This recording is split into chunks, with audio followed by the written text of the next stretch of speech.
आपल्या देशाचं स्वातंत्र्य अबाधित ठेवणाऱ्या आणि आपल्याला बिनधास्त राहता येईल अशी व्यवस्था करणाऱ्या आपल्या काही बहिणींना आज आपण भेटतो आहोत आणि त्यातीलच एक आहे कर्नल पोनून डोमिन। आज आपल्या देशात अनेक वीर पुरुषांसोबतच काही धाडसी महिला देखील आपली शौर्यगाथा लिहित आहेत। अशाच एका तेजस्वी व्यक्तिमत्वाचं नाव आणि ते म्हणजे कर्नल पोनून डोमिन। कर्नल पोनून डोमिन यांनी सेना मेडल प्राप्त केलेलं आहे। यांच्याकडे पाहिलं की आपल्या लक्षात येतं हिम्मत, चिकाटी आणि देशप्रेम यांच्या जोरावर काहीही अशक्य नाही।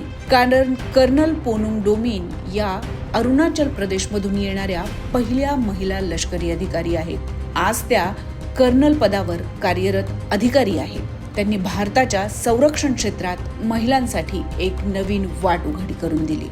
सेना मेडल मिळवून त्यांनी आपल्या देशाचा गौरव वाढवला। त्यांची धैर्य आणि देशभक्ती यांना आपण सलाम करूयात। याच आहेत आपल्या मॅक्स वुमन।